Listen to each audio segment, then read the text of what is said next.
This will be the beginning of another wet on wet watercolor. It's a little bit different subject matter from what I'm accustomed to doing. But nonetheless, it will be a wet on wet and a very interesting experiment. In that I've never attempted this type of subject matter in a way that I will wet the entire sheet of paper and keep it wet most of the time that I'm doing it until we complete the painting. This particular painting we'll title Flowers in a Window, Rome, Italy. It would be very difficult to locate exactly where this was located when I photographed it. However, it's irrelevant because this is very typical of what we see not only in Rome but also in every little village throughout Italy and Sicily. This will be predominantly wet on wet. I'll be giving you the colors as we go along. I've sketched it out very quickly.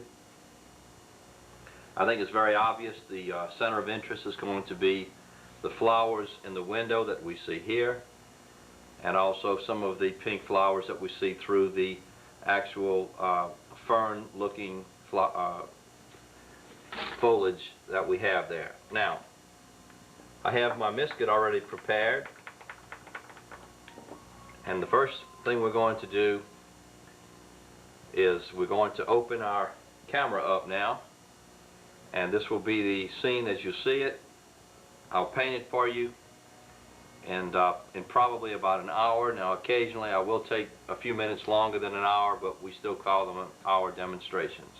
And then sometimes we even do 10-minute demonstrations even. But this will be an hour demonstration and will be of this particular scene, and later when we complete the painting I'll compare it with the original photograph. It's a lot of fun, something that we'll do quickly and spontaneously, and if it comes out, who knows what we might have fun doing with it in class. Okay, now let's move this out of the way. And of course I have my camera focused pretty close to the area, or I should say about as far as we could go in with it. So let's begin to extend the camera, and I'll leave it in a way that you can see. A particular area here is kind of a foliage area in front of the window. Now remember, we're not using any masking tape, anything. We're just going to go in. I will use the misket because I feel that the effect will be somewhat unusual. I will mention, however, that instead of the Arches watercolor paper, which I normally use, this will be an English watercolor paper that's known as Whitman watercolor paper.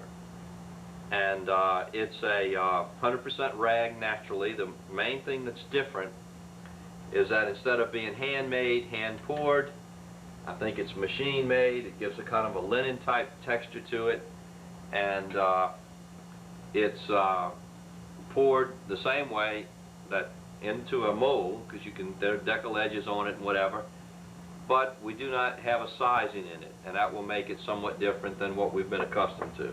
Okay, now we'll just put our little reference piece here and begin to misket in the flowers. Now, I'm not exactly sure as to how well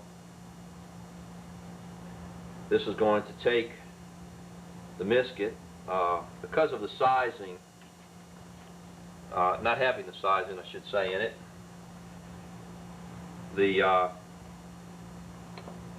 It's very difficult to use masking tape and misket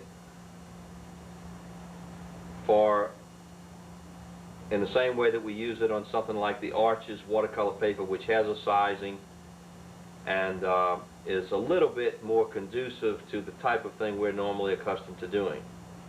Now, what are some of the differences and advantages or disadvantages, however you might want to call them?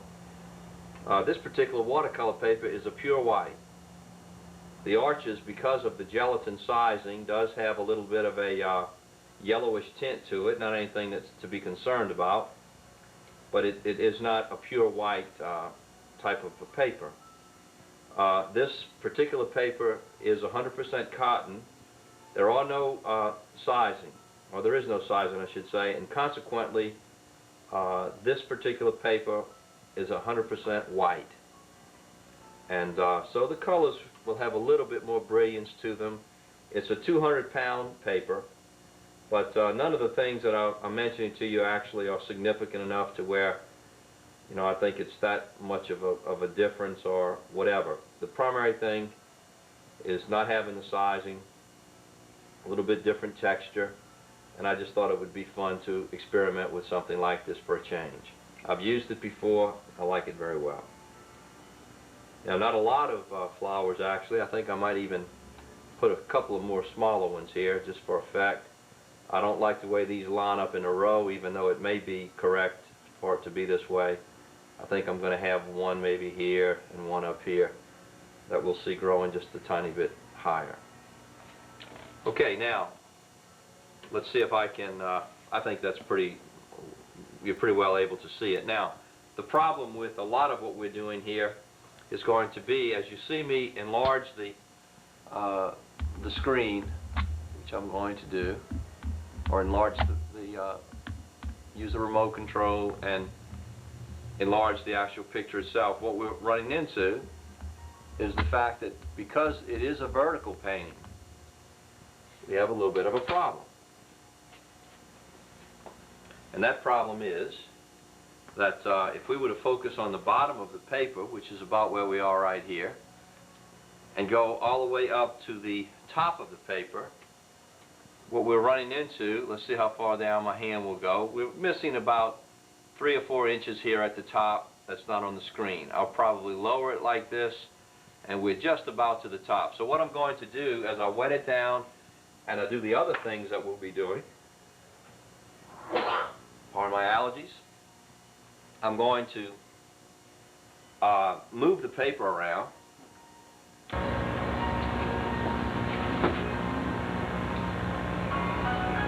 Now, as I move the paper around, you'll see I'm not really missing a whole lot up here, but we will pick up a little bit more as we bring it back. And then, of course, I'm pretty close to the bottom of the paper down here.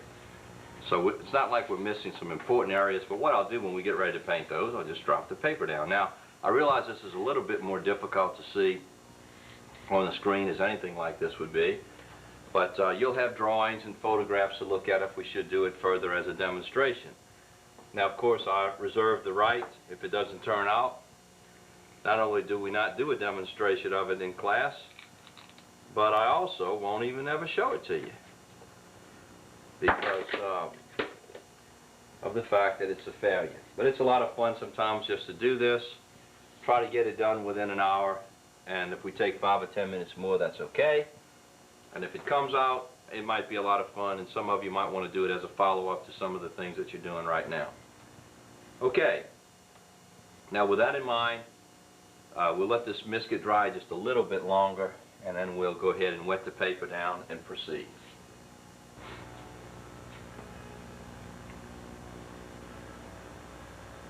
Now, the first thing we'll proceed with, as always, is to go ahead and very generously endow our paper with water.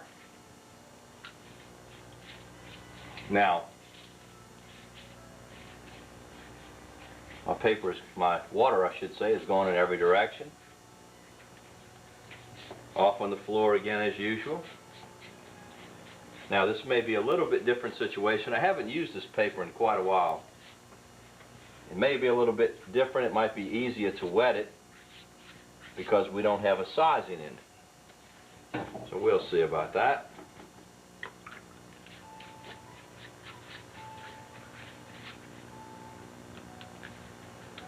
Now, as far as our colors go, those of you that want to take notes, I'll have all of this organized at the end of it a little bit better than I do right now, if it's successful. Now, you probably noticed I'm using a little bit different brush. This is just a 1-inch Liquitex. You could get it in any type of brush. It's a flat synthetic. I'm not using the other brushes for a very logical reason. I always try to have a logical reason for doing things when I do things differently. And the primary reason I'm not using the longer handled brushes with the stiffer bristles is the fact that I left them all in Mandeville. when we were having the demonstration over there. So I have others, and as always, we just make do. Okay, now this is not as difficult to wet, as I mentioned to you, as a normal type paper. So what we'll do, we'll take the same particular brush, and we're going to begin with raw umber and just a tiny bit of cadmium red mixed in with it. The raw umber is somewhere between a burnt umber and a yellow ochre. It's hard to describe it exactly, but it gives a nice effect. And as we begin to come down with it, let's see if we can do something with this board where we don't get quite the glare. I'm afraid with the watercolor, with the paper as wet as it is, this is going to be a little bit difficult. I think that's a little bit better. Now, as I bring it down, this is not too easy for you to see, but it has a kind of a brownish tint to it. Now, I happen to know that I don't mind the brown. I know what's going to happen to it. It's going to dry much lighter than you see it right now. However, I do prefer having a little bit more red in it, so I'm going to add a little bit more cadmium red. Now, I think I mentioned the colors we're using. If I didn't, they're cadmium red. That's a little bit more like it. Now, there's something I know about this that you don't know, and that is that, as always, it's going to dry a lot lighter. So I'm putting the pigment on rather thickly. If I decide I need it to be a little heavier, that will not be a problem. Okay, now I'm going to come down to my fern. Notice I'm covering everything, coming right to the edges of the fern. Now I want to keep this part wet. I'm going to keep working the exterior part of this here, just painting it like you'd paint the side of a house. Now you will notice, those of you that have been accustomed to the Arches watercolor paper, which has always been my favorite through the years, because I do prefer the sizing for most things, you'll find that where the difference comes in on this one, with that white, it really does create somewhat of a unique effect. Now let's bring this up to where I think the bottom part of it now is on the screen. Now that was leaning off the edge, so it's buckled a little bit right now. Okay, now notice I'm working all of this in here, but keeping a little bit more of a lighter area there for now. Some of you are going to think that in the rush of the moment that I had made a mistake by putting something like this down here. And you're absolutely right. But it's not that big of a problem, because we need a lot of paint. So we're going to come just around the base of it. Now you'll have the opportunity of looking at a finished painting as well as the photograph that I don't now. And so you'll be able to see all of this a lot more clearly, especially what I'm attempting to do with it. Now I want to cover this entire area. Now as I go along with it, I will be wanting to come back in and work various areas up in here and so forth with a lot more dry brush, different things that will be happening. But for the time being, that covers my paper adequately, and I'm going to progressively work into some other things. Now remember, I use the raw umber, color you're not accustomed to using a lot, but it stays in the umber family, has a little bit of a yellowish tint to it, or I should say more of a raw sienna tint, but it's really not in the raw sienna family. It would be more in the umber family, but it will dry somewhat of between a neutral brown and an ochre. Okay. Now we'll go to what will be the main part of our painting. Now before I was using that 1-inch brush. Now I'm dropping down to a half-inch flat brush. Notice I like to use these flat brushes a lot. Mixing a lot of cadmium yellow and Hooker's green light.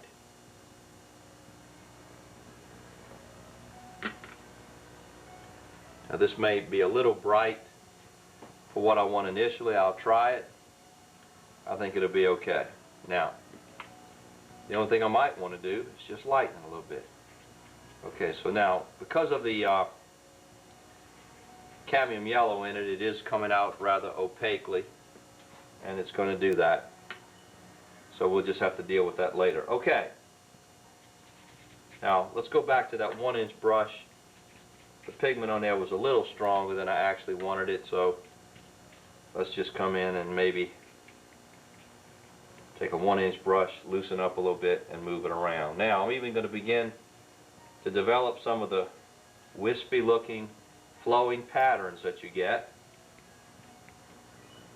This may not be showing up really good on your screen, but I want a bright yellowy effect, and we'll put even a little bit more yellow in the green. Okay. Of course, this will be developed by a number of means, primarily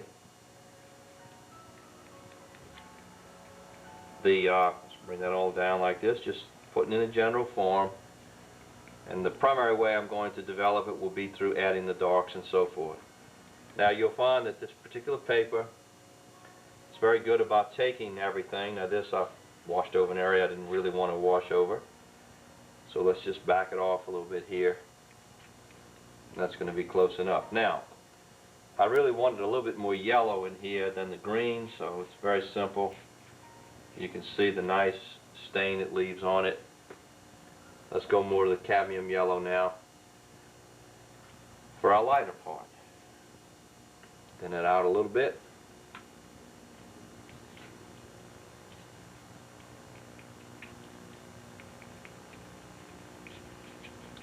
A little bit of it coming up here like this. Okay. This is probably going to be a little bit soon to do what I'd like to do next, but I'm going to go to the burnt umber and Hooker's green. Now remember, we started with the raw umber and the cadmium red, and we went to the Hooker's green and cadmium yellow. Now, there's a lot of I've noticed in my paper drying to a certain degree. I still see it's glossy. It's not extremely dry. There's a lot of texture on this building. So what I'd like to do is I'd like to go to my burnt sienna and my burnt umber,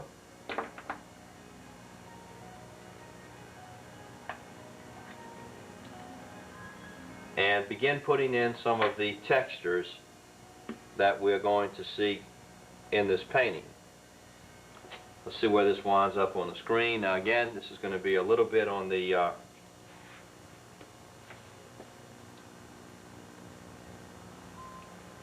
opaque side. It might be. Let me get my picture and bring it over here. Okay. Notice I'm not worried about it's coming right down to the edges. Bring that burnt sienna. Now, it may not be showing up a whole lot in this in your picture, and it's okay. In fact, let's just drop this down a little. Okay, there we go. I think we can see it a little bit better. Notice I'm going around the actual buildings. It doesn't matter. Right here, just going to drop in the different textures.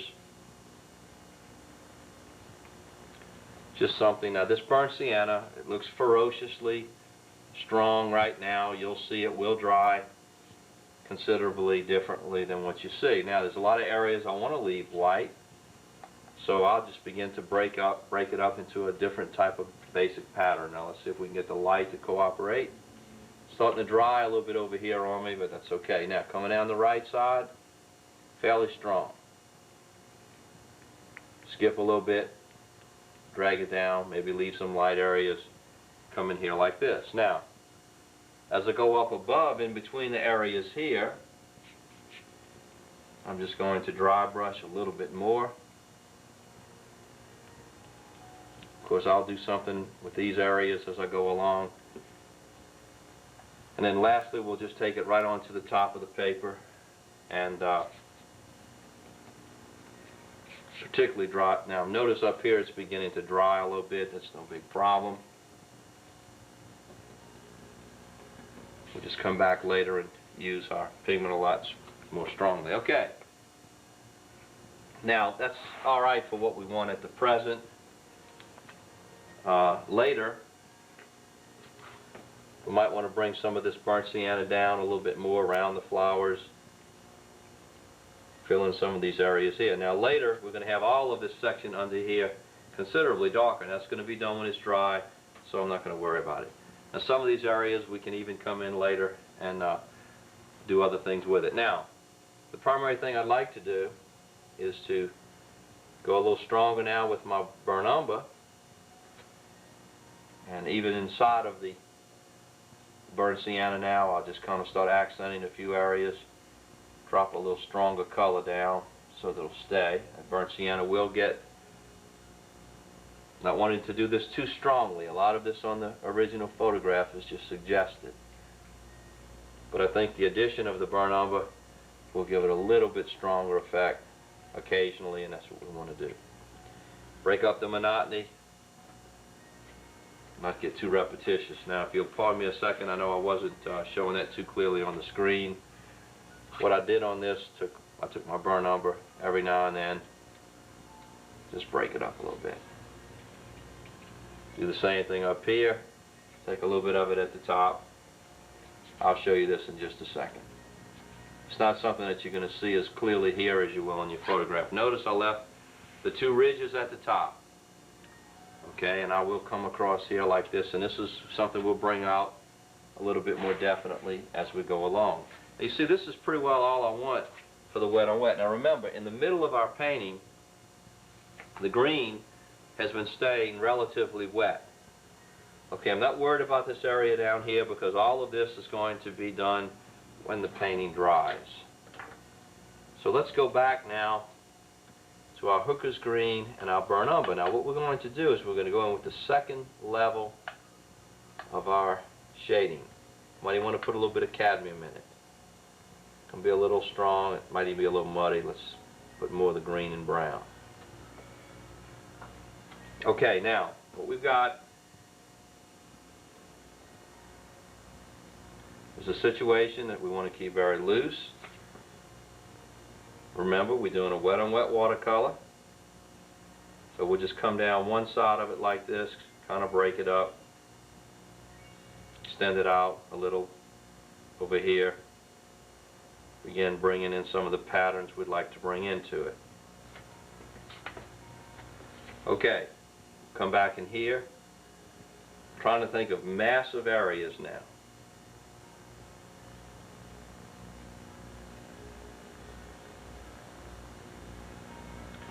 Not too much detail.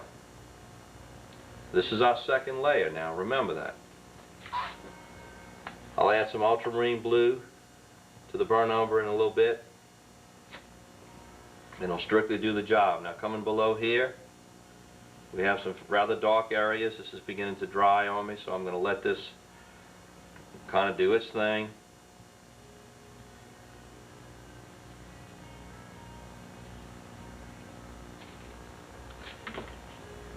Okay, now of course right now, as we're going through it, it looks terrible. It may very well look terrible when we get through with it. We'll just cross that bridge when we come to it. Okay, now again, just trying to break it up, trying to create patterns. We have a rather large area here. I'm going to come down, start bringing this in. I notice that some of this is staying relatively wet. That's great.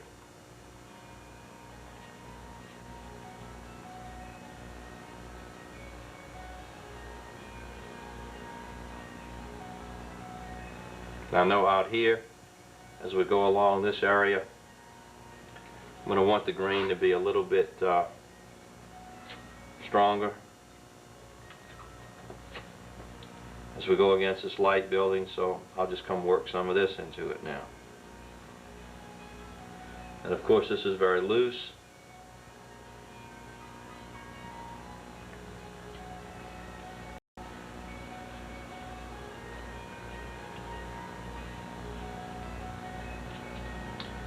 Now I'll just sort of subdue a few of the edges now that were left a little bit sharp. Now remember, the cadmium yellow effect I've got on here right now is probably going to be a little bit too bright, but I wanted to leave that, and in the hopes that the rest of it will work out okay, and I can come back and add my details later.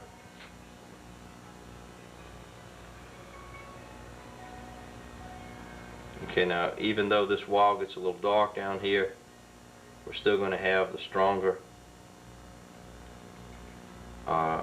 greenish color like this. Okay, break up some of the monotony again, just like you would do any other type of foliage technique. Now of course the crucial thing at this particular point in time is going to be coming in with your stronger ultramarine blue and burnt umber. Now it's like any other painting that you do. This is going to be what makes it or breaks it. So I'm not afraid of it.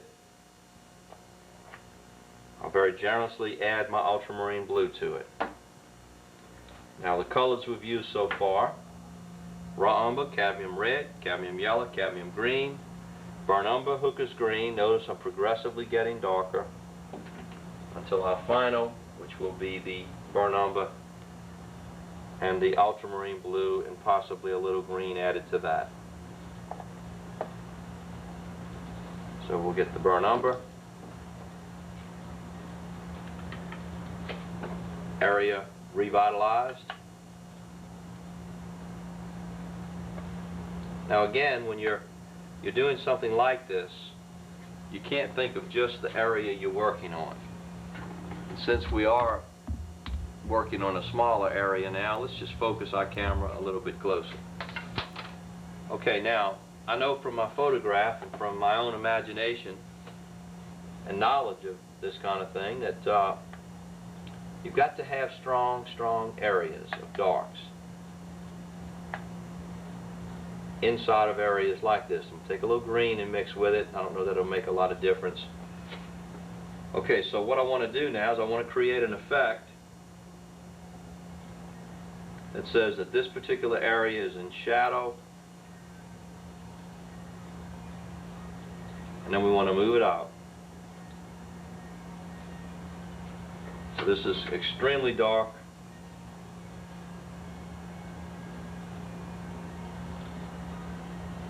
And in fact, it's dark enough I'm going to bring it all the way down to the base of it. Try to get a little bit more of the blue and green in this. Okay. Now this created a lighter ridge. So as we go over to our next area now, we're going to have another strong dark area. Now this dark will go all the way up to the top.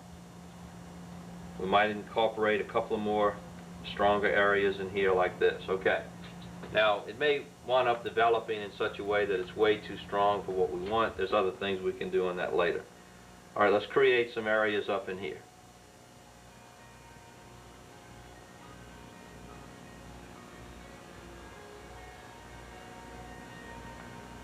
Bring this all the way down likewise.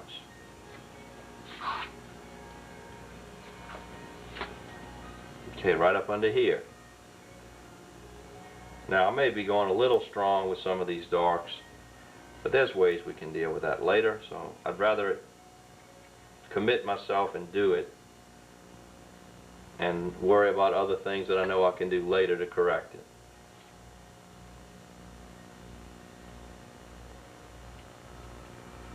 A few little darks up in here, we're going to leave that mostly middle tone.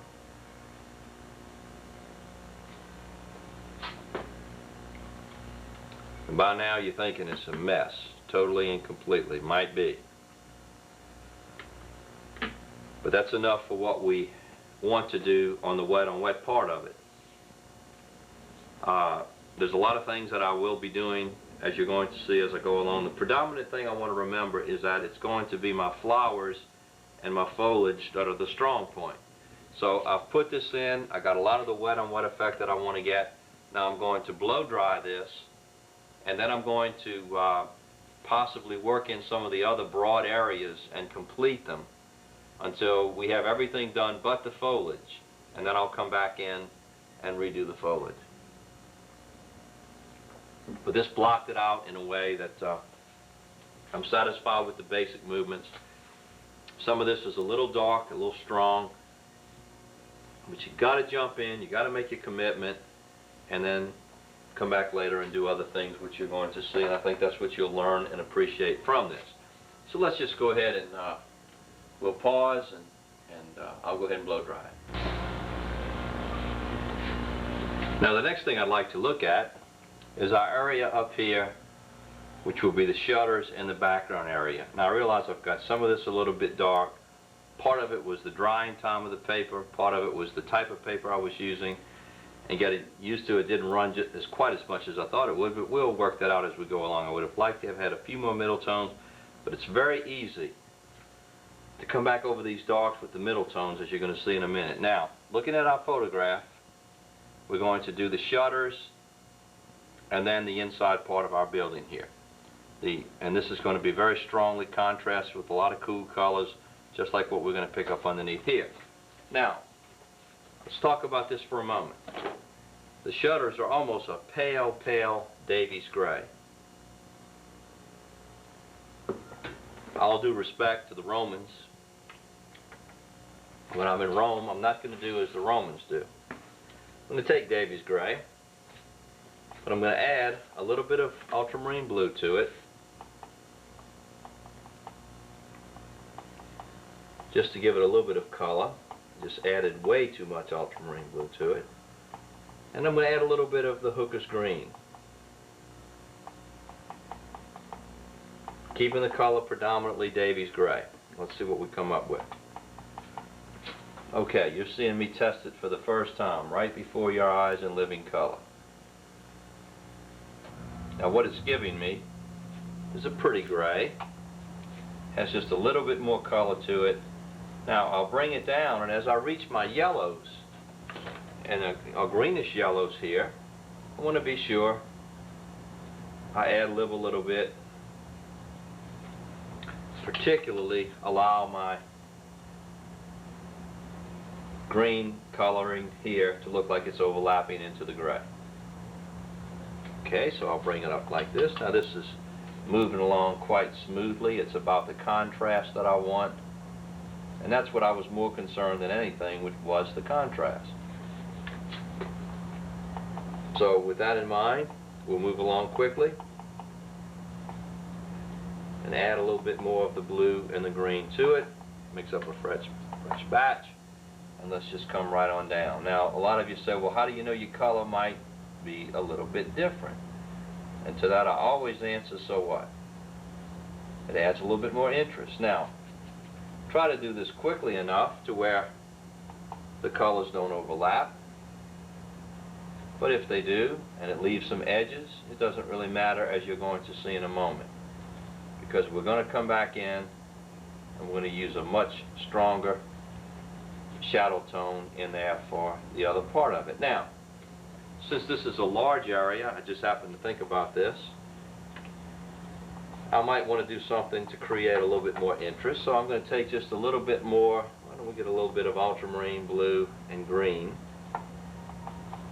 And at the top, while this is still wet, why don't I just come in and mix that across here and drag it down just a slight part of the way. Add a little bit more color and interest, and just something a little bit different, and I really don't even know why I'm doing this. Okay. I will just bring it right on down like this and let it fade on out. Okay, it doesn't show up that much in the screen, but it'll be something that'll give us just a little bit more variation. Okay, we'll switch over to the other shutter, and we'll begin with the Davies gray. Put a little bit of the ultramarine blue and the hooker's green in it. And we'll start our other. Now this is going to dry, of course, considerably lighter, but I much prefer this to what we had. Alright, come straight on down, as you can see. I'm using the flat side of that brush. I did a little sign painting courtesy of my cousin Lionel Cable, and learned to use this flat brush pretty efficiently, and helped me out when I first started in business. Never will forget it. Gave me a few jobs to encourage me and keep me going. That's the kind of person he is. And I think all of us can look back to times in our lives when we met those crossroads and somebody helped us, I think it's very wise to never forget it.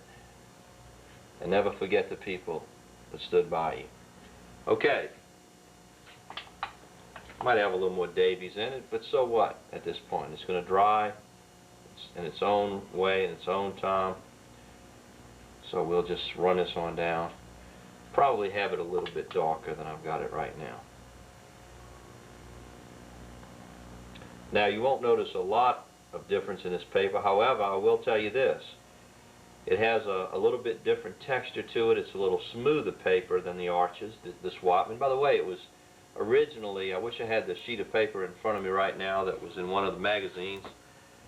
And by the way, I just noticed that this looks a little narrower than this. So you can see how big of a problem it is just to go back in and do this. So let's just make that a tiny bit thicker. So what if a little bit of that brown part comes in? It doesn't make any difference from our background area. Okay, but anyhow, the Whatman was, Mr. Whatman was the first one that had some type of process that I'd have to just look it up to tell you about it more intelligently, but he was able to process paper in a certain way for watercolors in England and back in the 1800s. So his services were utilized by many of the artists in England at that time, and of course he became a standard. And I believe, if I'm not mistaken, I'm going to come in and I'm going to put a little bit darker part on both of these. I think the Whatman paper, like so many of them, Fabriano, whatever, during the 60s, I think kind of went by the wayside, the handmade papers, and then they were brought back out a little bit later. Now that's drying a little bit, so I won't try that. Okay, again, just something to create a little bit more interest here. We'll drag it on down. Okay, now at this particular point in time, we'll stop and blow dry the background area, from that area rather than dry it. Now we're at a point where we can take our Davies gray, Hooker's green, and a little bit of ultramarine blue. We're going to put our inside facial board in. Now we may want to put this in a little bit lighter than the shutters, just for the sake of being able to understand it. I notice again, a little sign painting experience hadn't hurt.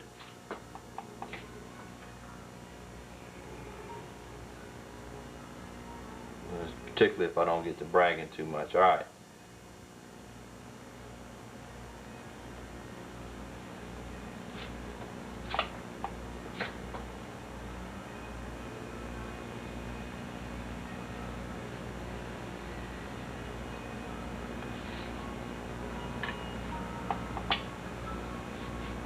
And we'll just drag our border around like this. It's going to come out a little bit different color and tone, which is fine.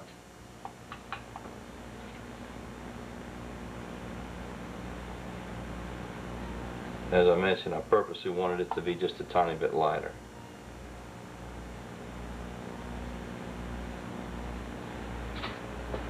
And that's the way it is showing up. Now I think we can begin to see everything shaping up, what it will look like at the end. Your guess is as good as mine, but we'll proceed on. Now, the crucial thing that's going to make or break this painting, now see, this is all a lot darker. That's partly due to the fact that I might have mixed a little more burnt umber. It didn't run exactly like I thought it would run. Could be a lot of different reasons. It's irrelevant. I want to concentrate now on the fact that there is a door, another little inside door or whatever, I should say shutter here, that I want to leave because it shows up that way in the photograph. But this is the area now that's going to make or break my painting. It's going to be the most important part of the area, and it's going to consist primarily of ultramarine blue and burnt umber. Now I want this to be extremely cool. I'm going to add a little bit of cadmium red to it. probably should have put rose madder or alizarin crimson in it, but that's all right, because I want to have a lot of warm tones in it. Now, as I come down, I'm not sparing the paint or the darks, because believe me, as you're going to see it unfold, this will either make it or break it.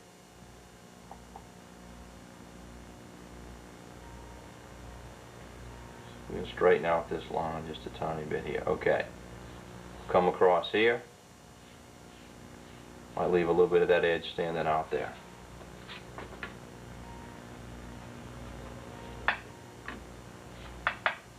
Now I want a little bit more of the ultramarine blue effect in it than what I'm getting now. As I come down this side, again, still very strong, but notice every now and then I'll leave that little white highlight area,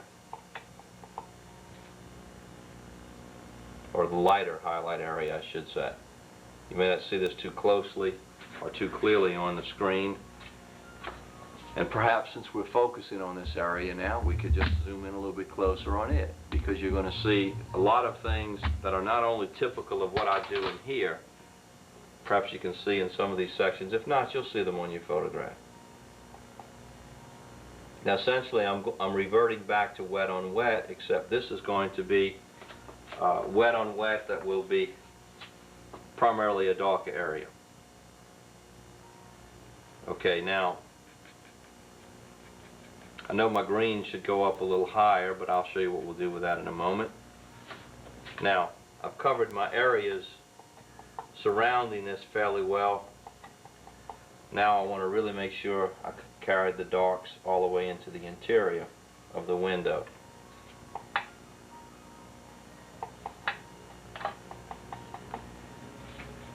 Using the ultramarine blue primarily now in burnt umber.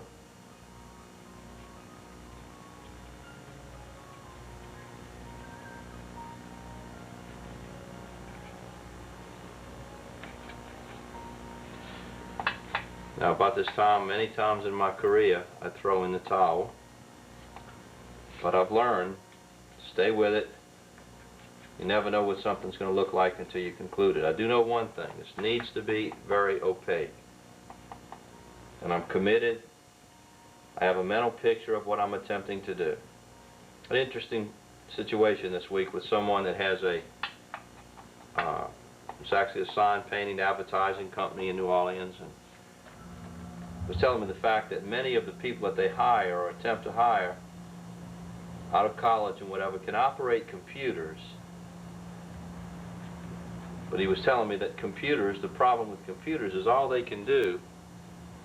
How about getting us a little bit of nice pure red right behind here? You won't see this too well now, but you'll see it later. Back to my story. The problem with hiring people that have never been trained and people perhaps that are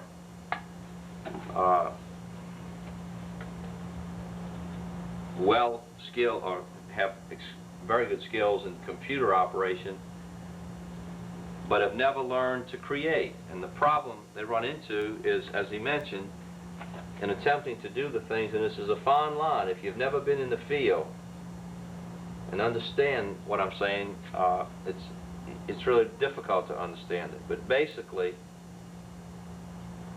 the problem he's having is that he has people that can operate machines, but the machines are only going to do what you tell them to do. And the end result, that is, if you're not creative and you expect a machine to do it for you, which is all it is, call it whatever you want, it's not going to succeed. And so we discussed the fact that the problem is that people cannot visualize, and that is exactly right. So you have to have enough confidence. You have, in this particular case, you have to see the end from the beginning. If it works, fine. If it doesn't work, that's fine also. Now we have this to a point. I think it's sufficiently dark enough on the inside to do what I want it to do. Now let's switch over to this shutter, and let's see if we can complete the shutters. Now I'm going to go very strongly to the ultramarine blue and burn umber. I can barely see my line, but I know enough about where to go with it. And we're going to imagine our light source coming from over here. I think it's pretty obvious. Let's see if this will do anything without being too wet. Now, even if it is a little wet and it runs, that's fine. Okay, now, in anything like this that we're doing, when you're doing a shutter, you're going to have a basic shadow side. And you want to not be afraid to come in and simplify it. That's our strong shadow. That's our strong shadow at the top, stopping about where that edge is going to be. And then we're going to have a very strong, thick line coming down the side of it, which is going to be the thickness of our. Now I may need to wait until this dries. I might be jumping the gun a little bit. Let's see if I can do it. It's just so much fun. It's hard to stop. All right. And that's going to be the actual side of our shutter. These are relatively simple shutters. Now notice a little compositional technique that I think many of you have experienced with me before. Whenever you're doing a shutter, you want to have the shadow side and you want to come across, and these are going to be fairly thick shutters. As you bring this across now, all you need to do is suggest the opposite side without even drawing another line in, simply by stopping at a certain point like this. So let's just attempt it and see if that'll get the job done for us and create a lot more interest this way. I'm using a number 8 round, by the way, and trying to be not sloppy, but I'm not trying to. Notice I don't even have the information in here. I'm doing most of my drawing with a brush. This might ruin the painting at the end, who knows. But at this point, I'm going to proceed with it.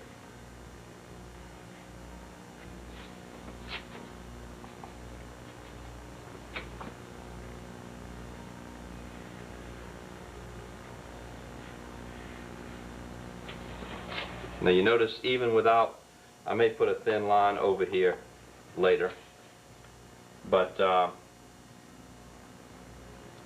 really create the shutter effect I'm trying to create now, we'll just come back and angle some of these a little bit like this. I think you get the effect that I'm looking for. Okay, now I could come back again and draw a line down this side, but let's see if the eye will close it just for the fun of it by the time we get through. Okay, we'll come across here and across here. Notice those little ridges I put in there that makes it feel like it's overlapping.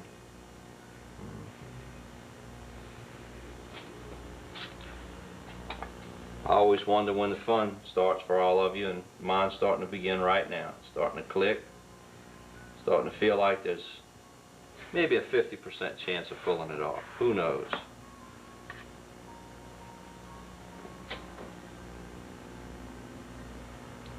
But we're not going to quit, and we'll proceed right across like we're doing.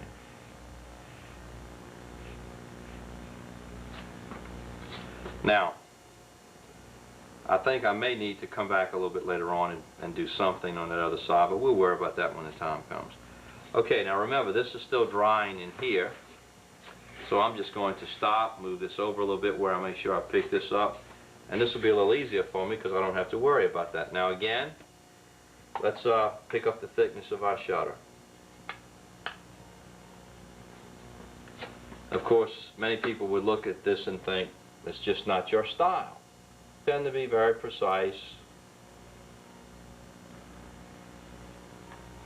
I don't ever leave my engineering disciplines for very long. I enjoy correctness, I enjoy tightness, I enjoy all of the aspects of doing something right, and I really do enjoy the pursuits and the disciplines possibly more than most people do. But every now and then it's just a lot of fun to come in and create. Now I'm coming down here, let's see, that's picking up. And we'll move this up and you'll see this goes all the way down to the bottom. Let's see if I can bring it out just a tiny bit so my line will be straight. Okay, I'm fairly close. Now, with that in mind, I'll bring my top line across. It's like we did on the opposite side. I think that's on the screen now. Okay. Now this is still drying in here very dramatically, very darkly. I did notice that maybe this needs to come over this way a little bit, which is fine. Alright, now, again, one more time. We'll put our lines in across this way. And before I forget, we want to show all these nice side shadows that show the shutters overlapping slightly. Very loose.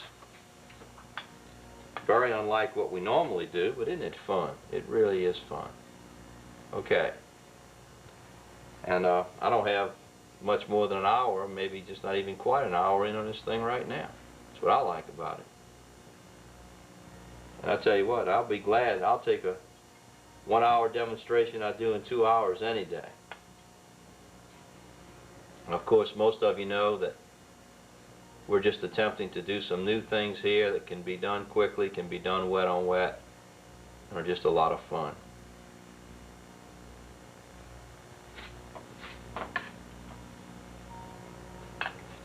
Some of you may be already thinking it's just too loose, it's just not your style, but I really think you need to wait till the end of it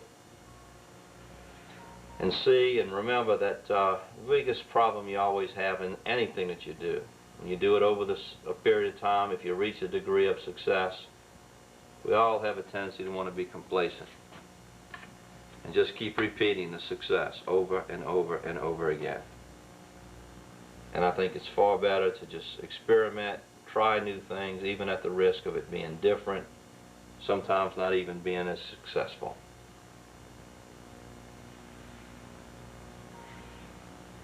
Okay. Nothing worse than the complacency that results when you have success with something. And I will say one thing, you can look at my work. I've accepted the fact a long time ago that I will never be what would be called a nationally ranked artist or possibly even much more than a teacher, which is fine with me. I never sought fame and I never sought recognition when I set out to do this. I wanted to have the fun of doing what I want to do it, the way I want to do it, and not have anybody standing over my shoulder telling me what to do. And I think it's the greatest liberty a human being can experience. Okay. Now, let's just come back in here. And you know, it's amazing throughout your lifetime how you learn things from people and you don't forget them. And I'll never forget, it was Roland Govan that showed me this technique. I brought this out before. Graduate student from McCrady's that taught us sketching classes for a while. A lot of our basic pencil technique he taught us in sketching trips that you're seeing on here right now. Now, most of this is dry to a point that I want to come in, and I've got a situation where I want this to be a little bit grayer, but I don't want to have a shadow inside of this and this be so stark. So watch how I'm just going to come right down the side of this now and create a shadow. That's going to settle the side of that down. And I'm just using my burnt umber, burnt sienna, whatever, a little bit of the ultramarine blue, possibly even Hooker's green. And look how I just slid that down there where that didn't stand out quite as much. You can't see it too well on the screen right now, but you'll see it in the picture. And just cast a little shadow. And that settled that down considerably. And as I do the rest of it, it's going to do the same thing. Alright, let's see what happens when all of this dries now.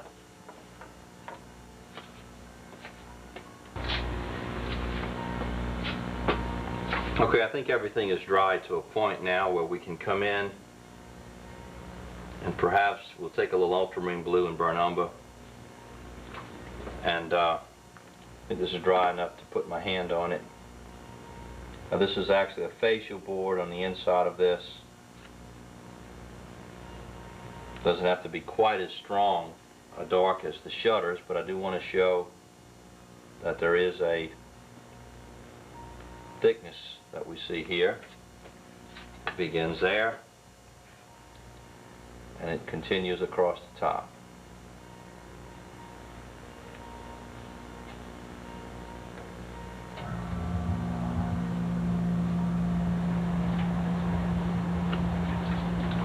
Okay, excuse me, that might not show up real well, but I think you'll get the basic idea. Now the last thing I'll have to do in this area in a moment is going to be, I'm going to come in and darken some of this, give it a little bit more brownish tint, and then that's going to end this particular section right here. Now let's see if we lift our TV up, monitor up a little bit, and let's see what we're starting to come up with on the screen.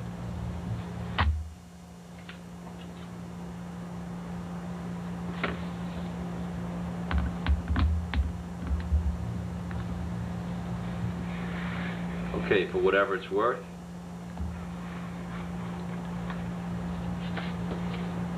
that's what we're beginning to see at this point in time. Now the next section I'd like to go to, when this dries sufficiently for me to put a little tone on there, I think it has. Take a little bit of my burnt sienna and burnt umber, and I want this to be like it matches the actual color of the surrounding wall. So we'll just take a little bit of this, bring it down. So I'm just using a little bit of a burnt sienna, burnt umber at the top just to tone it down a little bit more. I might put it a little bit stronger. Okay, I think I'm going to have to put a little bit darker shadow on the side of the facial board there, but we'll tackle that in a moment. But now before I do, remember, here we have the thickness of this board here. So we're going to put a little shadow coming alongside of here. It's not a whole lot, but it's just enough to settle that part down. Okay, these shadows will definitely need to be a little bit darker, and we'll do that in just a moment. Okay, but now we have everything pretty well up here. I have a few details I want to put in at the top. We don't really need to do a lot elsewhere. But now coming back, this is going to be the next very crucial area here, which is going to be on the bottom. Now, I've got some areas here I want to make sure they stay in. I'm going to come back and darken a few lines.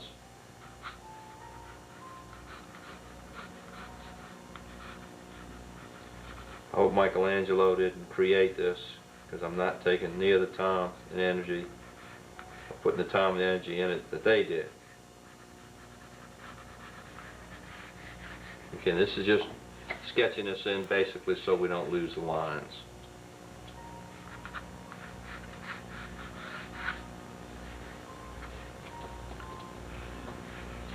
Okay, now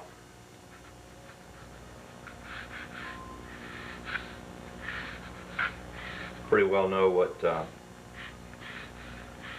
was attempting to do here, so I'll just come back in and recreate some of this.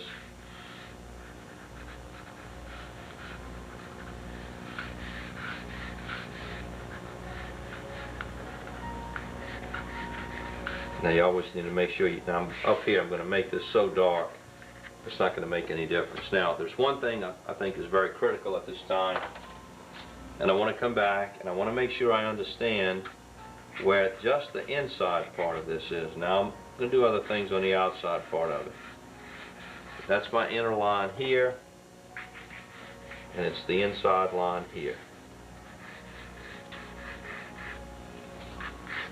Okay, and the rest is up underneath here. Now, for whatever reason, as we get down to this bottom area here, it's like it has a strong sepia tint to it. And by the way, once I do what I'm going to do here very loosely, very wet on wet, I'm going to come back up here now, and you're going to see me do a lot of things on this foliage very quickly. I think that will surprise you. Okay. Now one of the things I really love about wet on wet, is I can take some of these patterns that are otherwise a little bit complex and complicated and simplify them and really loosen up and have fun with it. And this is a good case in what we're talking about down here, because what we have at the top is it's in a certain realm and it's doing what it's supposed to do. But as I come down here to the base of it, we're going to use a different color, sepia. It looks just like burnt umber. It looks very, very dark when you first put it on your palette. But it's a very transparent color. Hopefully it'll be transparent on this, because I'm depending on it to allow my lines to come through when I get through with this. Now I'm starting with the sepia, and as I look at my photograph, this probably is not too clear to you at this point, I know, but it's extremely dark under here, getting lighter as it goes towards the base of it. So we'll just come in and primarily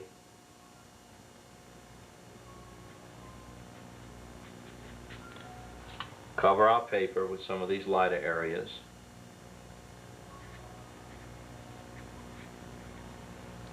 Now I know it's hard at this time for you to envision what I'm attempting to do, but basically what I'd like to have when I get through with this is an area at the base of this that gives me a foundation for my painting, but is not too strong and allows me to subdue it and to really play this part down as just a base part of my painting, actually. And I think the sepia will give us the ability to do that. That's what I'm going to do in just a moment. You won't see this happen too quickly, but it's going to begin to happen, and that is the sepia, which is an extremely transparent color, is going to all of a sudden begin to get very light. That's the plan. And if it works, let's go to a little bit bigger brush. I'm going from a 1/2 inch now to a 3/4 inch. I want to cover all of this a little bit more quickly. If this works like it's supposed to, and I move my pigment around correctly, in a moment I'm going to see all my lines popping back through. Now this is where I realize in here I got some of this a lot darker than I need to, and perhaps it would be good to just do a study of nothing but that hanging basket. It's not what I would put in the category of a simple subject matter.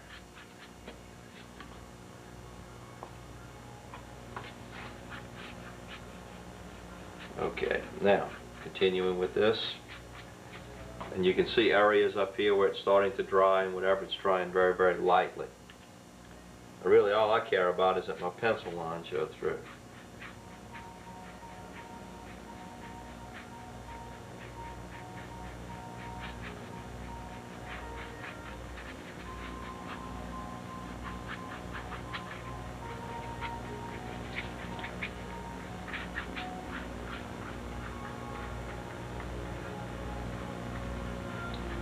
Okay, now I have no doubt that this is going to do what I want it to do, and I'm going to go on because I want certain things to start happening while this is wet. And I'm going to go back to nothing but burnt umber and ultramarine blue. And I want a pure, pure ultramarine blue to repeat some of what I've got up here. You can see immediately it's beginning to do its thing. So I'll just come up underneath here.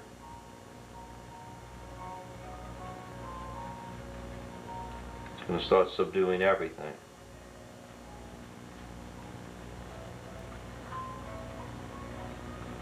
Now here, I'm really depending on a lot of suggested things, not things that I'm going to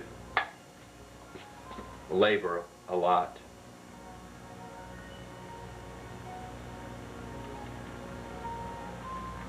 Depending very heavily now on that ultramarine blue to give me my cool tones that I want, and so forth.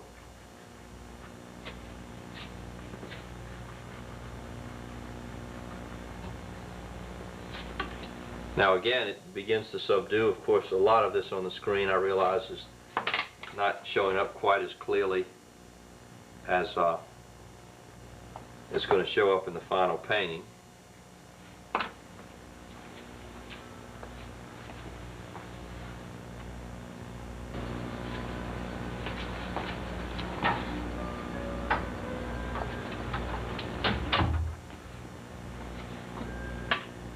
Okay, I've refilled my ultramarine blue area there. I want this again to be extremely dark. And this is beginning to dry on me a little bit. That's okay.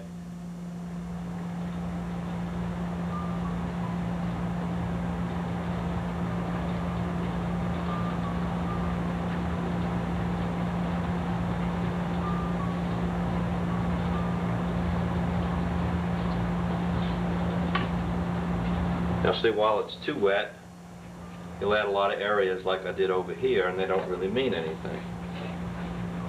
But that's alright, because again, at this point, it doesn't really matter to me.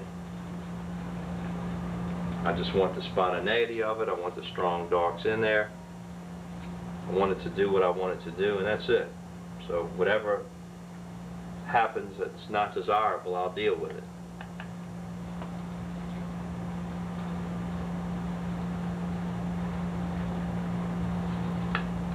This is when, you know, you hear the saying all the time, you don't have to be crazy to do this, but it helps. Well, I don't know if that's true all the time, but I really feel like it's true right now. Okay, we'll bring this down a little bit up under here. And again, it's not an important area. It has certain merits to it as far as the being attractive and all, but I'm really not interested in it now. I accidentally put a little burnt sienna in some of this as it was drying, so I'll just repeat it. Did it on this side over here. I'll repeat a little bit over here, just for the fun of it. Okay.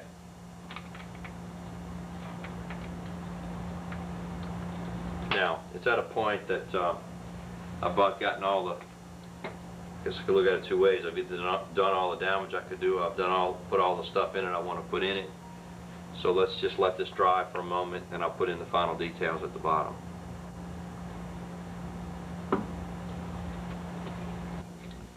Now we've dried this to a point that we can begin to work it a little bit better now. This is when I really like to start having fun, because I have a suggested pattern here, but this is where I really like to come in, and because it's a loose painting, I want to just come in and put this finishing detail in, taking a lot of liberties. Okay, get my number 8 brush. Got my sample on my reference piece here that I'm looking at, attempting to interpret, probably very badly. But anyhow, I will look at the, let's just see if I can slide this up a little bit more on the screen. Okay. Now I'm looking at the pattern as it comes around. I've got it sketched in there pretty well. Now what happens is, as these lines come up here, they come across. Maybe I can even zoom that in a little bit closer. Let's see. I don't know whether this will show up very well because of the particular colors we're using, but we'll give it a try.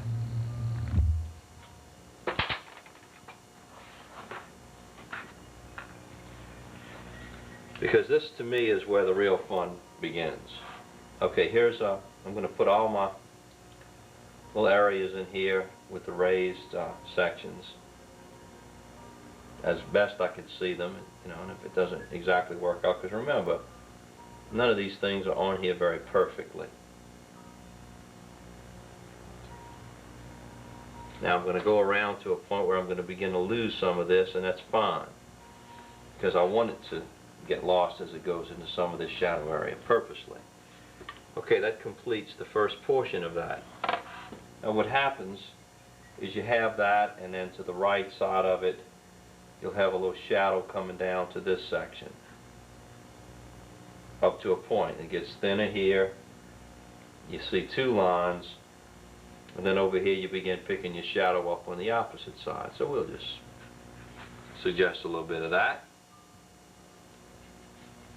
Now, once we come around with our little loop-de-loop here, what we're going to come in is this a little wavy thing that comes here. It's a little wavy thing that comes here. A wavy thing here. See, I like that pattern. And here, and here, and into the dark section. Alright, now, I had sketched some of this in at the top a little while ago that was in there pretty strongly. And so what I've got is, let me get, what this is in here, I'll get this so I don't lose it. Same way here. I don't want to lose these double lines. Okay, I'm drawing it in with the brush. Now, that happened to fit into an area that I'm drawing again with the brush now because I lost the detail, but I pretty well know what it does.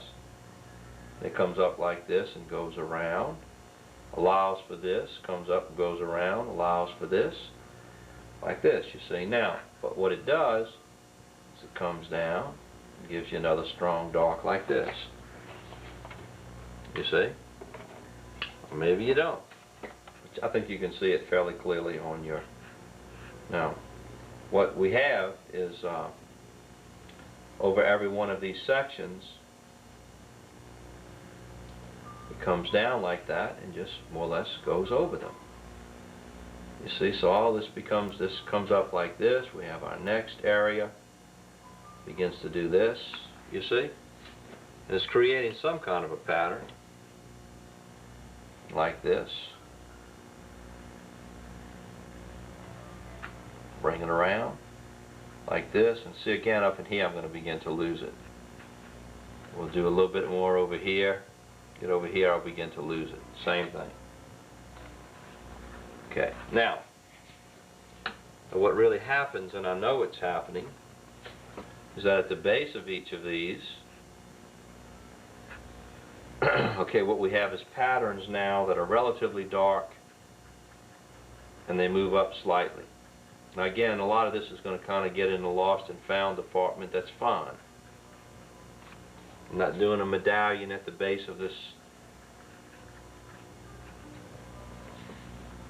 particular thing here. Now I'll bring it up to show all this is relatively dark here. And that's, I think, simplified enough. Some of this I might just come in and do a little bit to break it up. Get some lighter tones.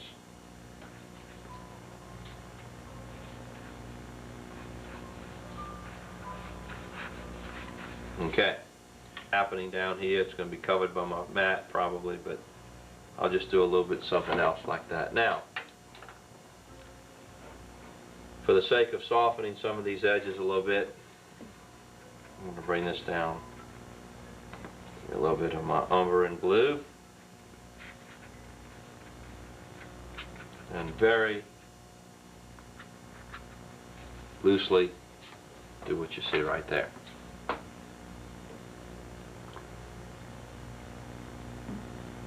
Now, I don't know whether that's going to do it entirely, but I think it's going to have to roll. Alright, now coming over here, I have a few things happening that are kind of interesting. And one is that the light is hitting this as well as the opposite side. So let's go back to the number 8 brush and see how well I can figure all of this out and pull it off. Alright, now, what we have, let's make sure I'm figuring it out correctly. Okay. What we have is a place here, comes across, it's like a shadow ridge under here. I'm going to pull it up. I hope this is right. Alright, now we'll come back over on this side. The same ridge.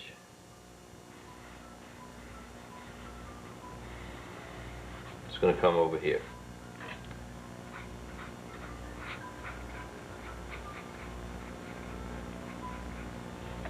It may be darker, it may be lighter, whatever. We don't know. A lot of this will just run together since I've got so much pigment on there. Okay, now we'll come back up, and what I actually have is another ridge like this. Comes over. I'm going to just faintly suggest it like this.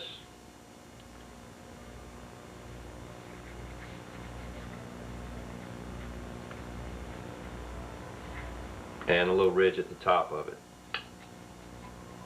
Now what we have coming down here is a shadow, and we have another ridge that comes here, another ridge that comes this way, another ridge that comes this way. Hey, that's close enough.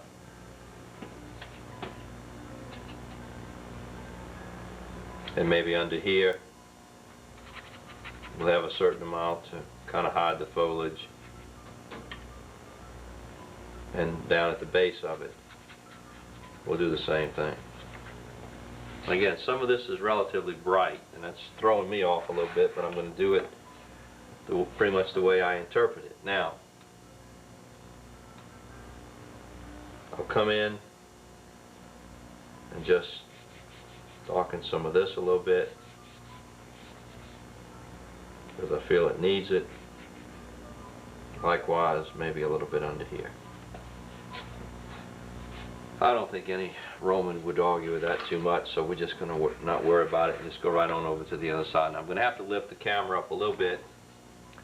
I'm going to actually see a repetition.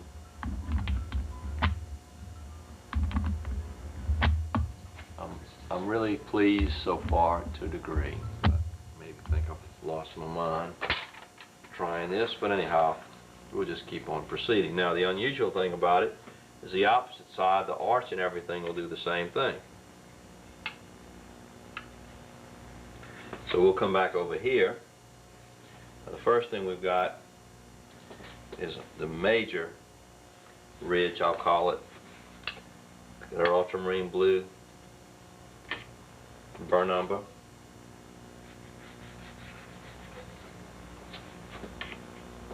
We'll put this first portion in.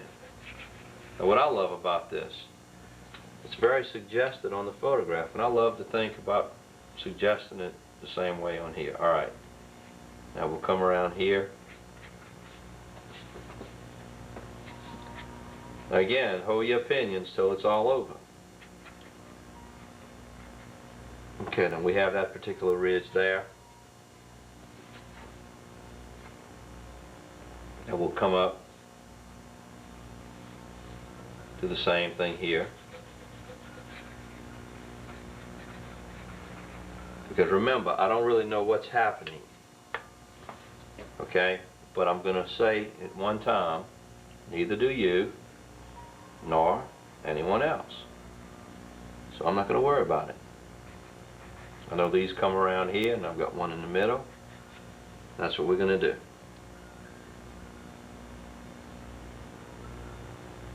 Now I might have a little ridge I want to show here like I did on the other side. And then likewise, get one of my larger brushes and show a little bit of whatever here, just to accent this a little bit more. Okay. Now I'll do the same thing over on this side. Not showing up too well on the screen, but anyhow. That's sufficient for that bottom area for me. Okay, now, stopping here. Okay, we're going to, let's open our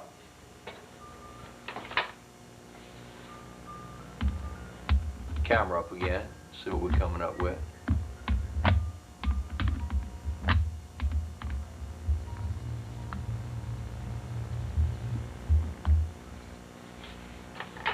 Okay, now I think it has the makings of something, whatever. We lack one last thing before I want to come in and put out our final things in it. I think this is saying what I wanted to say down here. Now I'm going to do a lot of things on this foliage that are going to surprise you, so don't be too disappointed with it yet. Okay, I'm going to bring this down. If you notice at the top, I've got a couple of ridges here, and I want to just come in and show them and then conclude that area. Now, I'm going to turn my paper this way to do this because of the fact that I'm going to have the darker sections on the base of it, and I want to make sure that I don't lose that. Now, I've kind of lost a little bit of the definite aspects of this thing as far as the lines and so forth. So what I'm going to do, remember, I'm the artist. I can do whatever I want to do.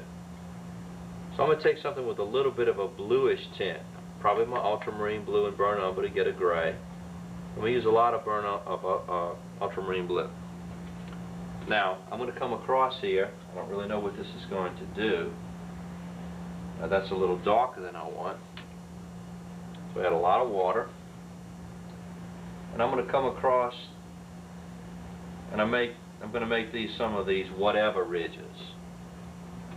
Okay? Now, if you're not sure what I mean by whatever ridges, see, that's going to define my edge.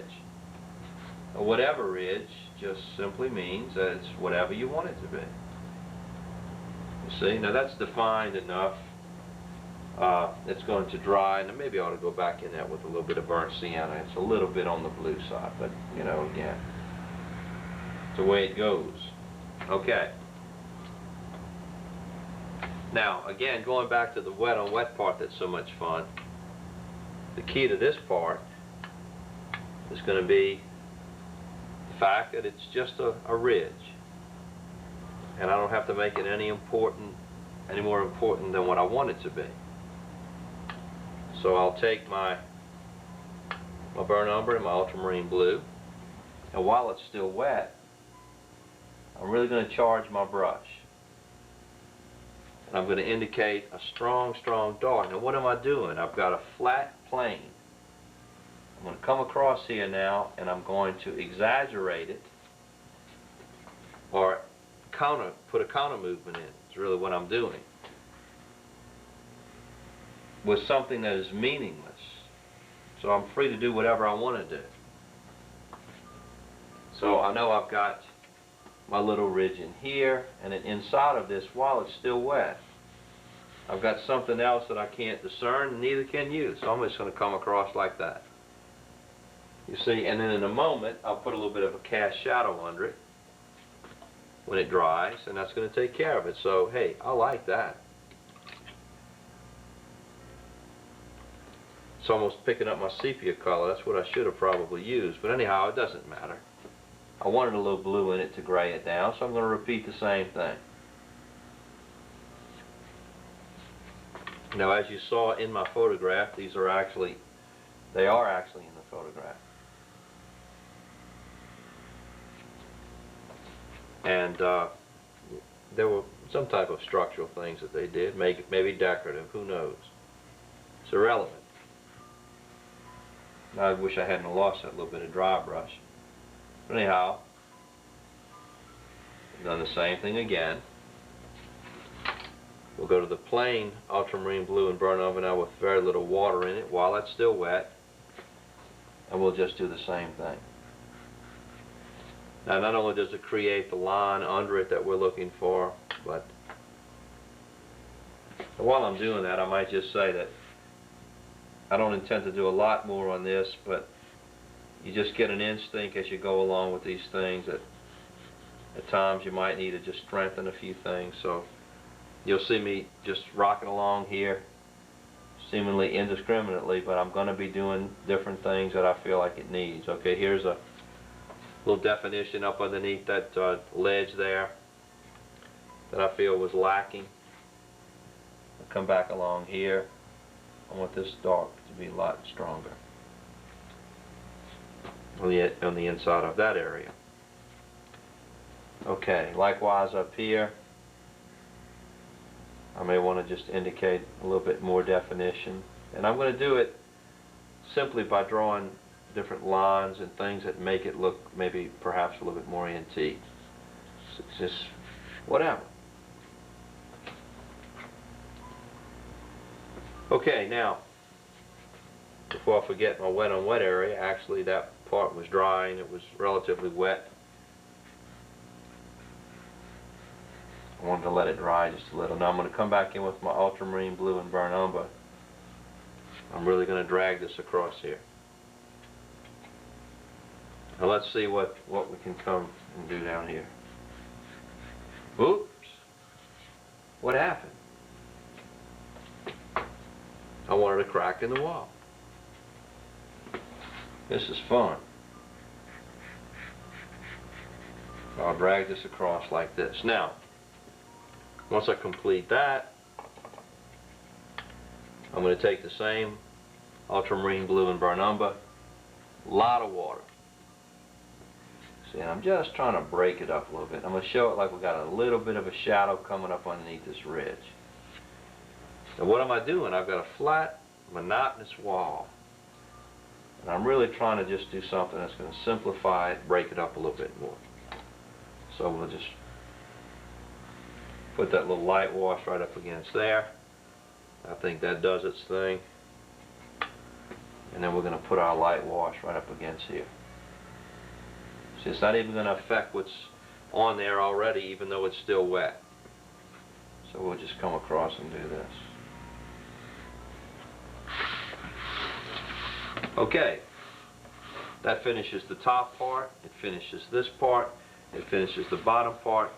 Now let's have some fun concluding this thing with the foliage. But before I do, you're going to see I'll be going along and I will be doing other things like this.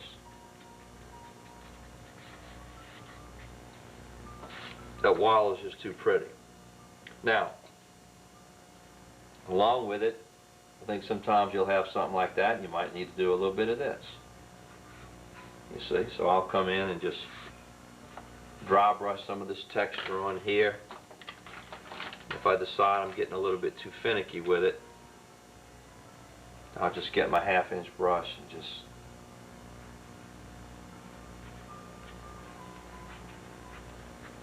drag some of this down a little bit like this. Then I might want to even come in with a few of my grays for whatever reason. Drop this down. And it's fun to just do and be whatever you want to be because it's your painting. Okay, I kind of like that. That wall was just too perfect. And again, the Romans will just have to forgive me, but I think it's working in a way that I want it to work. Okay, we're down to the last part. It's going to be our water. Excuse me, we need some clean water because it's going to be our foliage.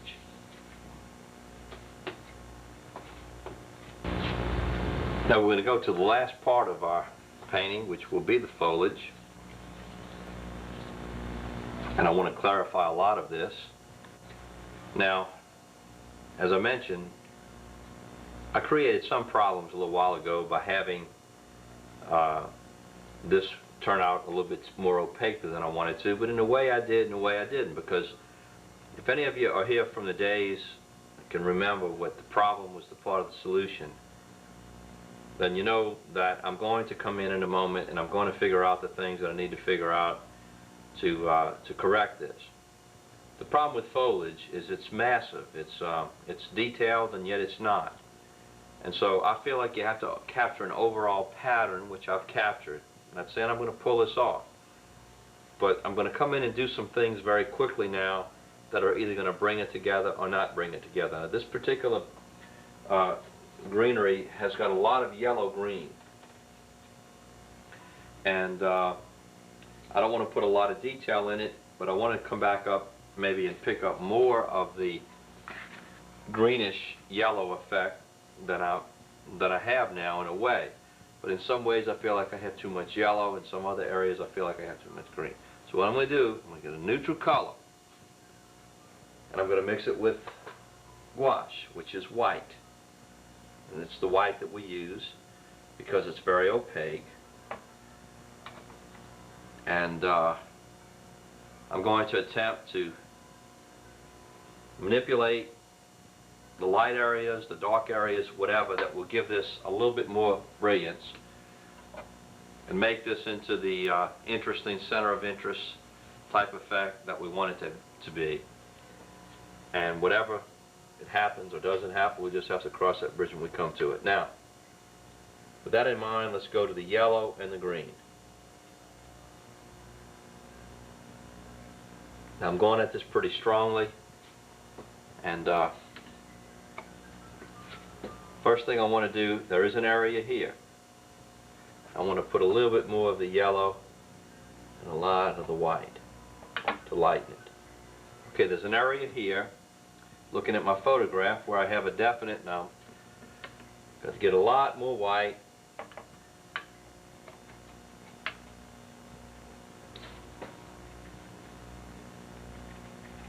Which is going to come out fairly close to what this is supposed to be.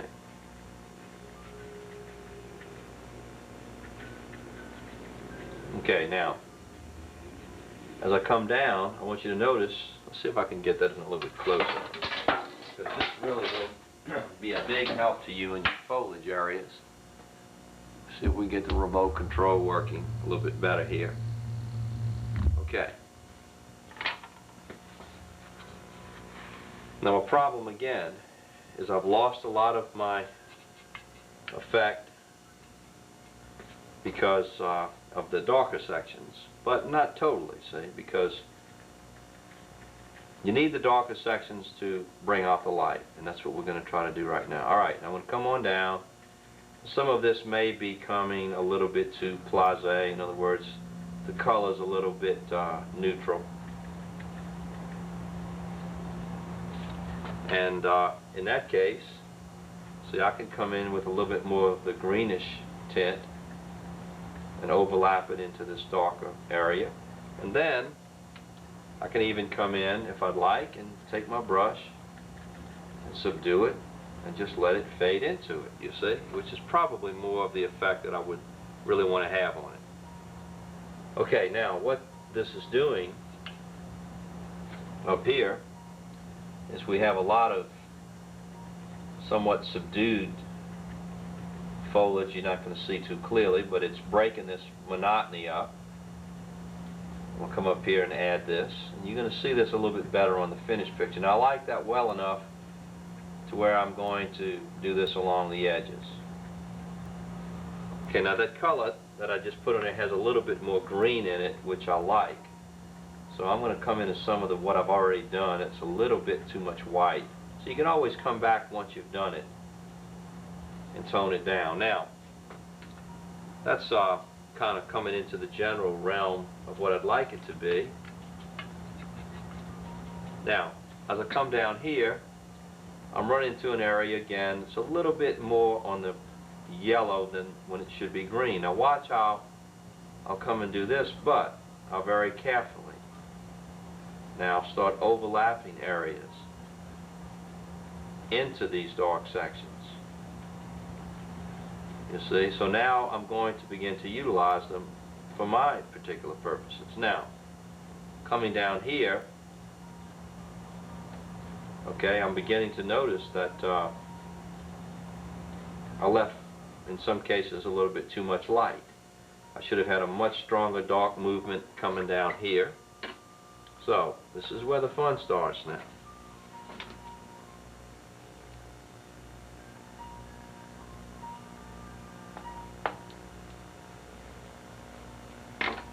So now I'm going to come back in with my ultramarine blue, a burnt umber, and I'll mix a little hooker's green in with it.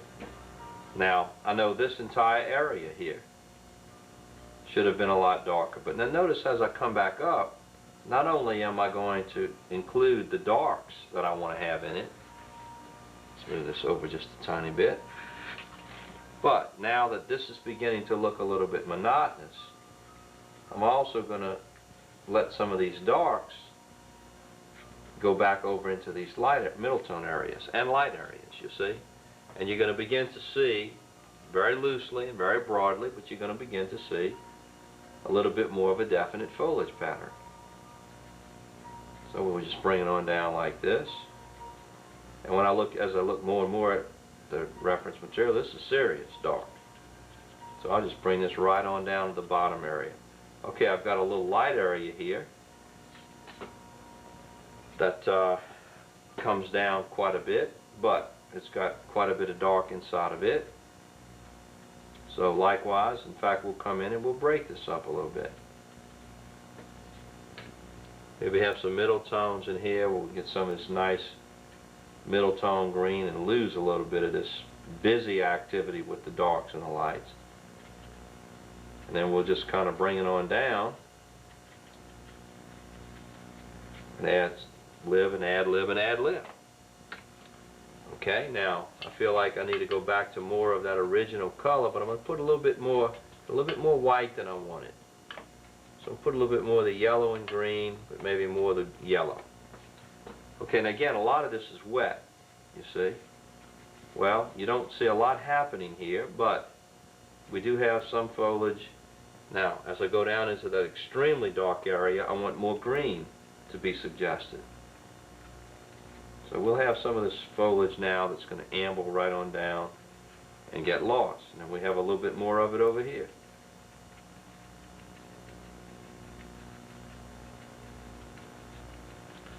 Now it's going to just keep on going and going and going like Duracell, and just come all the way down to the bottom area here, you see. Put a little bit more of it over here. Now, strange thing happens in this particular area. Now it's getting a little busy, I realize it, but look at how much more form it's beginning to take on than what we had before. Go back to my 1/2" brush, pick up some DP, dirty palette color. I know up under here, this should be subdued a little, so I'm just going to come in and subdue it. And while I'm doing it, I like it so well, I'm going to come do this part over here.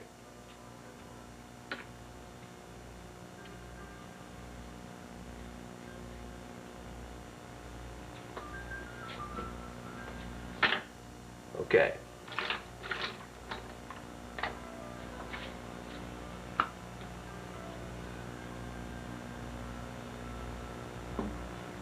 Now I think I'm getting this fairly back later and do some other things with it. But let's pick up that number 8 brush, if I can find it. Now what I've got coming out here, I'm going to go more to the burnt umber and the Hooker's green, and I've got a lot of just something a little bit darker where I can create a little bit more emphasis coming out towards this area here. Let's see if we're picking this up. Okay, and I'm going to have a whole string of kind of lost and found foliage coming down here. So let's just pursue that.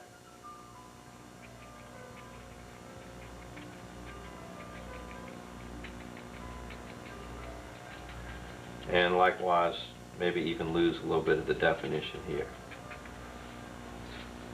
Okay, now that's close enough for what I want, in the sense that I'm not just wanting to get too detailed with it now. It's doing what I wanted to do, getting the kind of contrast I want.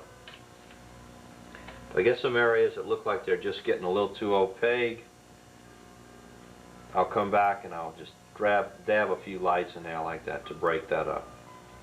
Likewise, if I get some that are getting too much the other way, where I feel like they're maybe getting a little bit too light, then I can come back in with my darks and just reverse it. Now this isn't easy. It isn't easy to figure it out, and it isn't easy to do it. Okay, now maybe down here, I just want to come in and accent a little bit of it. So I'll just bring it on down like this.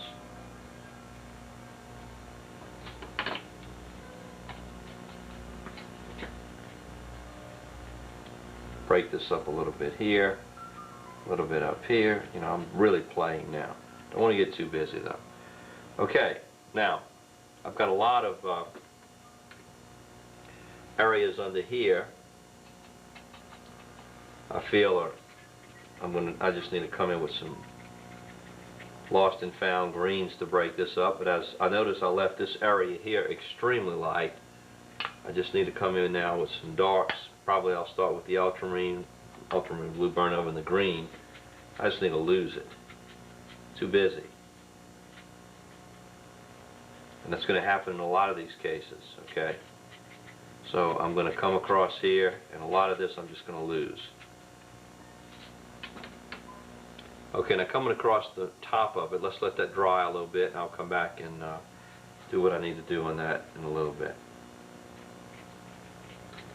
It's just hard to come in sometimes and do this in a way that you just get that foliage to ramble and do what you want it to do, and yet not be too detailed with it. So we'll just kind of lose it, find it, lose it, find it, whatever.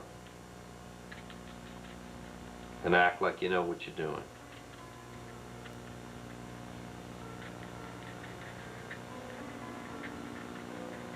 Now this will be an important secondary area here, believe me. So what I'll do as this dries, I'm going to come back with some of the real light tones. I might even do it now. See, it's getting a little bit muddy. But I'll let this kind of be a lost and found area, but I'll pick up some more of these lighter areas like I have in here. Okay, now as I move across the top, let's pull out the Hooker's green, cadmium yellow. Color again with the white. Make sure I use a little bit more yellow this time. Okay, now a lot of this I can leave. As I come up to the top, I've got things happening going up to my foliage up there I don't want to lose.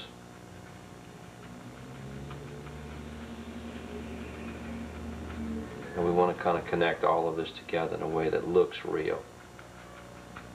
So we'll just I'll loosen it up a little bit, lose some of it, find some of it. Okay. We don't want to have a definite line up there. That's the main thing. And yet we don't want it so bright that it's just going to stand out and overpower everything. So we'll just let our foliage just do its thing. And we won't even really know the final outcome until we pull all this miscut up, but that's alright. Now,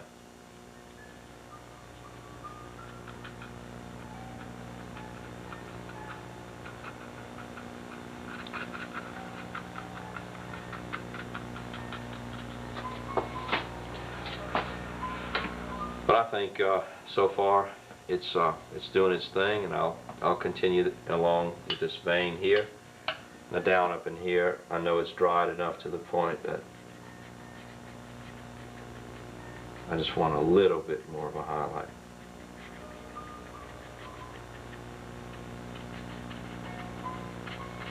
Now here, when I come over these lighter yellow areas that I know are too bright, see, I'll just gloss over them and make my coloring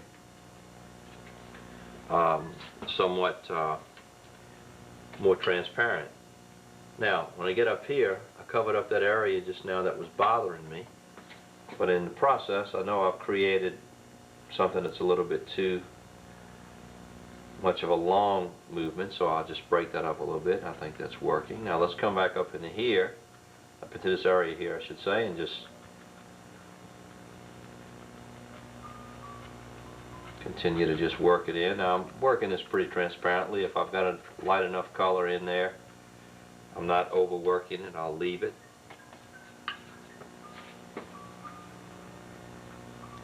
Now sometimes I'll even come in and purposely add a lot of water so it blends. Now there's some funny patterns of foliage all up in here. Some of it have a little bit more green in this real dark section, which I'll add right now.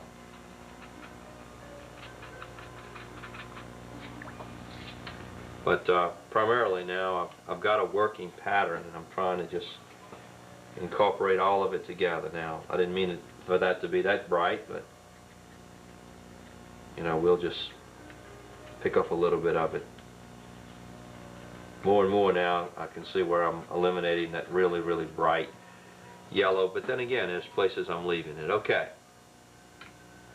Now likewise over here, I think I want to lose this and this, and I want to lose this. Now why do I know this? I don't know why I know it. Okay, I just know that at times things get extremely busy and you just have to back off. Okay, and that's experience. And again, this may not be everybody's dream picture here because of the fact that you're tackling one of the most difficult things you're ever going to have to tackle the whole time you're painting, and it's foliage. But it's Italy. Now, I know this is way too bright, so I not only want to have this overlapping, losing it a little bit, not losing all the yellow now, but come in, necessary, just tone some of it down a little bit.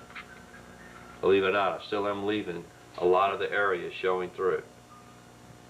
Now coming over on this side, I kind of missed the boat a little bit in a way, but I really didn't, because I've got this extreme dark area, but it begins to come into kind of a middle tone area, which I've picked up. I just need to define it a little bit more.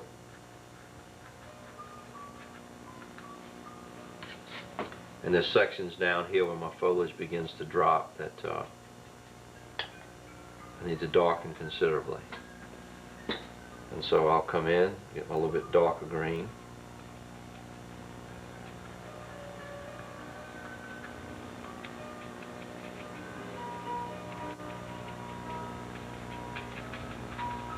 And let's add a little water and ad-lib that over into that. Too much brown.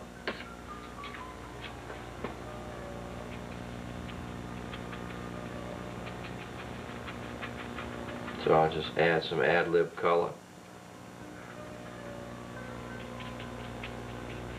Not looking for perfection now.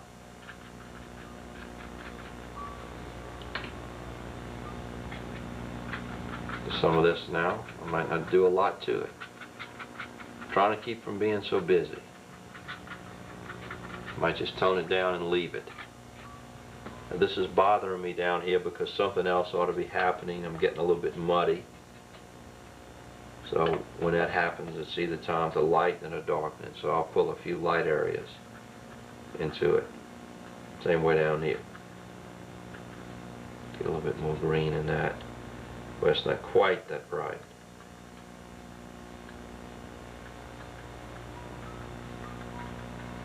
Now I don't think it'll hurt to accent a little bit more of this.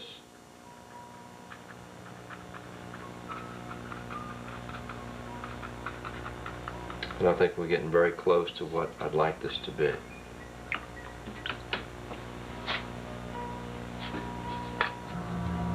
Maybe take a little bit more of our darker section in here. Lose it a little bit. So that's a nice thing. If you come in, you make it too light, you come back and darken it. And so forth and so on.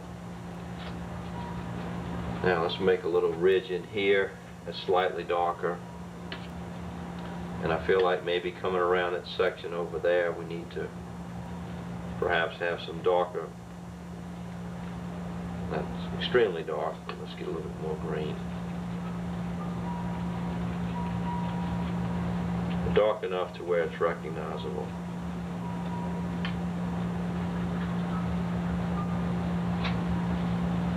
Now up at our top section here, I know for a fact that particularly around our foliage area here we want to come in.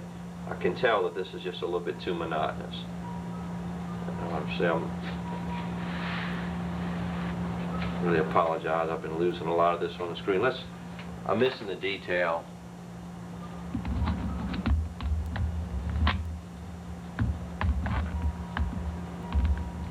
That's what you call really getting into the painting and forgetting what you're doing is really what it is. Okay. But what I did is I basically did the same thing here I did over here. And it's something that you're going to have to just play with. You'll probably need help with if you want to tackle it. I'll go up and over the wall with you till we do it. Okay. Now some of our flowers here we want to stand out a little bit more. Plus, we just want a little bit more definition in some of these areas here. Like for instance, let's make it like this is a massive area that begins to come out here. So we're going to have a little bit of a definition here. And then let's just make out like down here we have a little section that we want to be a little darker. So we'll just Pick up a little bit of the lost and found in here. Now, I get the feeling in here, we don't need to do this, but I feel like we're losing a little bit of the fun, light part of it. So let's just come on back in here. A little bit more green with the yellow cap. You know, I hope you realize by now it's these lighter sections of cadmium yellow, Hooker's green, white. I think we mentioned that before. So let's pull a little bit more of the light out of here. Maybe in these secondary areas here. I think that thing's pretty close to just doing its thing. Now coming up, we might want to have a little suggested of some whatever's coming up here. Now, I really like the yellow very strongly. So I want to come back in now that I've established certain things that are working. I'd really like to work a little bit more of the cadmium yellow and white along some of these highlight areas, like here. And what I'm really doing, if you can see it on the television screen, I'm just adding another dimension to it.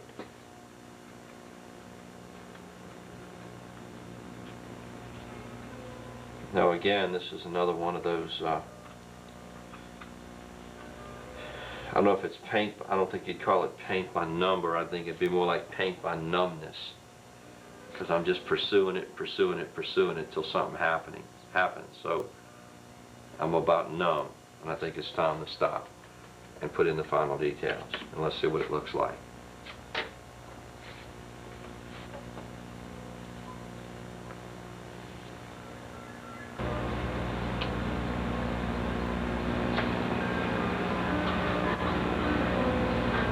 We're going to enter into the last phase of our painting now, which will be picking up the biscuit off of the flowers. And I'm happy to report that the biscuit is coming up very nicely.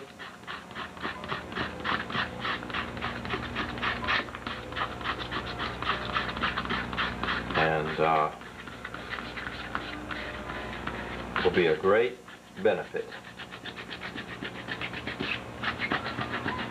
in attempting to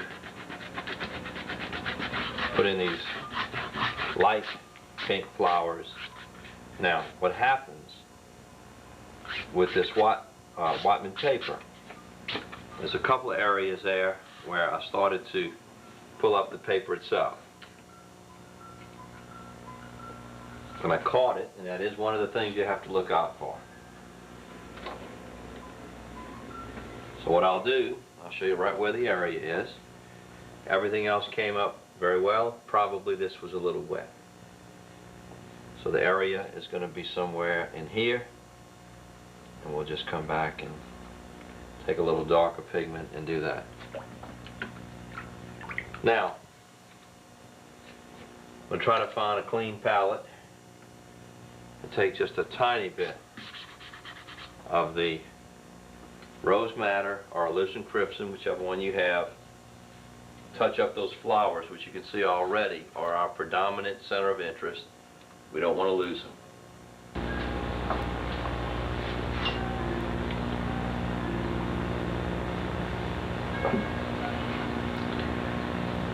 Now we're dropping down to the final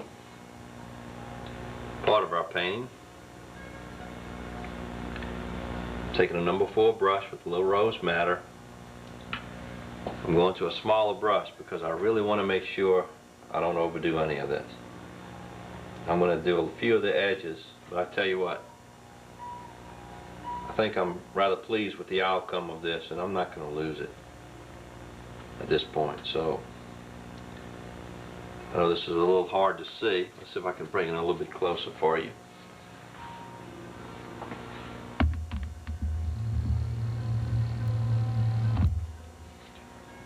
What I'm going to do is I'm going to leave some white in this first layering on most of them. Some white, not maybe totally. Oh, that's working out beautifully.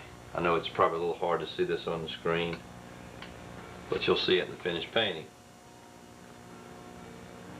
Around the bottom side I'll make it a little bit darker, but as I proceed up towards the top, I'm going to indicate layers of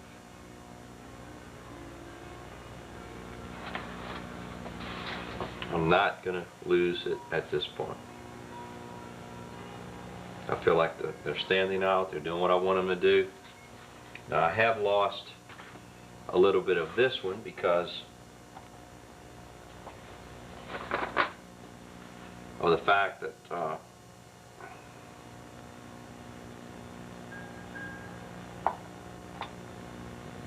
little bit of the green bled through my misket. So we'll handle this very simply with a little white paint, because again, I really do want, I'll let that dry for a minute.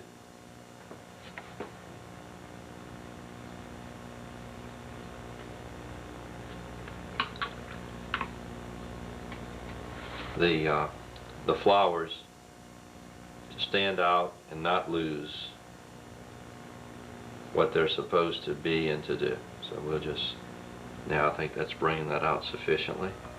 A few of these we put a little bit of the deeper red along the base of it to break it up. Yeah, I think that's doing its job. Likewise here, and of course this rose madder, like the alizarin crimson, will dry very lightly. And I realize I've got stark white against stark black, and there's just not a lot happening here that you're going to be able to see.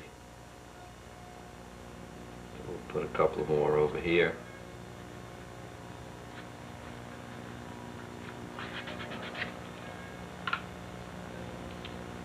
Okay, now I'll move up to the top area,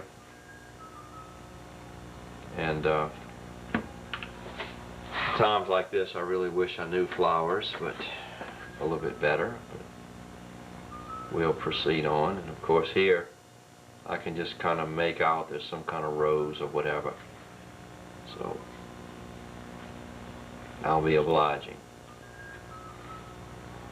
But again, whatever it is, I'm depending on the predominant white and the pink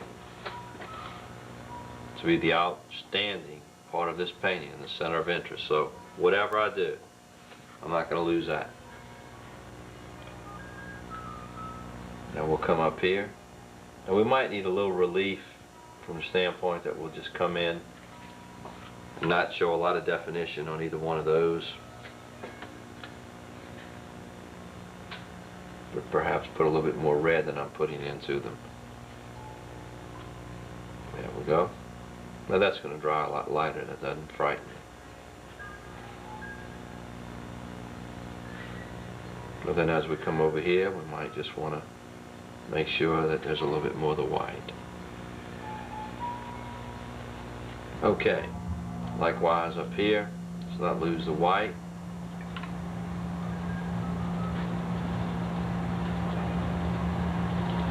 Some of these even make very pink, and that's it.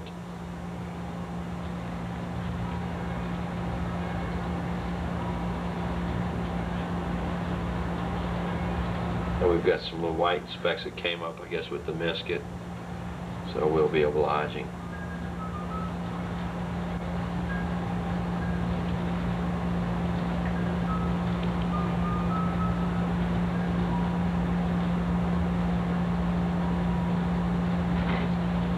Now, you know, I could work on that forever, but I'm going to leave that except for a little bit of whatever's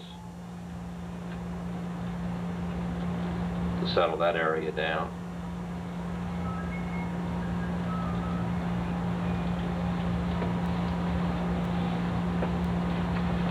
And I believe we're going to call this one history. Let's see if we can